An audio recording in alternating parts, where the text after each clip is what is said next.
G'day everyone, welcome to the Weekly Bees. It's James Beazley, the Managing Director of the Six Group. I've still got my man flu from last week, but I wanted to talk to you all today about a concept which we hold true and dear here at Six, but it really got me thinking because literally the other day, one of my colleagues, Sam Solomon, who's one of our client partners here, came to me and said, Bees, I was watching something on YouTube and something came out at me which was, do great leaders make or create great future leaders?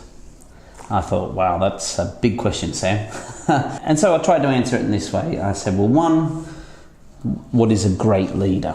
And I said, and there's a million and one different ways you can define who and what a great leader is. But for me, I said, go back and have a look, and there's this certain guy out there who's quite famous at the moment called Simon Sinek. Hi Simon, if you're there. And he has written a book which talks about leaders eat last. And he then talks about this thing which is the best leaders are also the best followers, and all leaders need followers. And the view there is that the greatest leaders out there are doing something more than just leading an organization. They're doing it because there's a higher purpose that they're focused on in what they're doing. Completely agree with that. But coming back to, do great leaders make or do great leaders create great leaders of the future? We take this concept of followers a little bit deeper. We call it followership here at Six. And I've done a huge amount of research on this across the last 3 years. If you try and Google articles on followership, I think you only come up with something like 472 articles ever written. And I've been through all the university press, you name the university, I've been there. And there's only very few people that have actually come up with an interpretation for followership that we aspire to, and which we like, and which we try to do with our clients. And the step further that we take is that great leaders are the ones who are, one, authentic, so they are who they are, and they're very aware of both themselves, very aware of their role within whatever organization or whatever they're doing. And it's what I like to say, are very comfortable and very happy with their level of incompetence.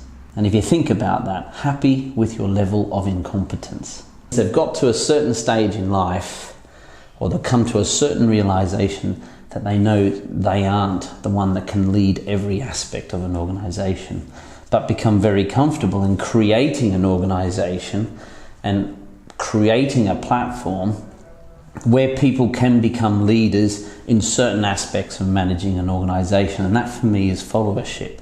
It's where a CEO or any organization that has a hierarchical structure, could be a reorg, a transformation, where the person who is the sponsor and is at the top of the tree hierarchically has within them an authenticism and an awareness that they're not the one that's going to be taking the full lead on everything to do with that reorg or transformation. It does kind of harp a little bit to Simon Sinek's view of great leaders are also great followers. For me, it's great leaders understand what it is to follow and when they need to be following as well.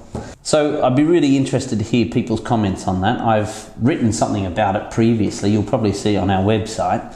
I'm doing a bit more empirical study around the concept of followership, and we've already been looking at successful transformations and reorganizations.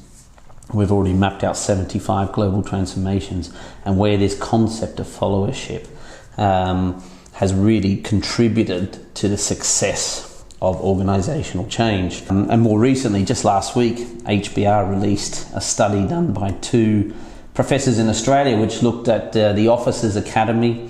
And this has been around in military training for years, both in the US, here in the UK, and in Australia, that even though you might be a higher rank, depending on whatever mission you're doing, they choose the leader of that mission as the most competent person. And even if I'm the colonel and say you're the sergeant, if the sergeant is more competent to lead that mission, the sergeant will be the leader, and I will follow him or her and I will take my lead from them for that mission to ensure that we actually get to the goal that we're looking for. So, back to the topic, great leaders. I think the greatest leaders in the world are the ones that really know what they are, know what they're doing, and have an ability to want to get other people to know who they are and what they are. And that's followership. Anyway, that's the Weekly Bees, and hope to see you soon. Bye.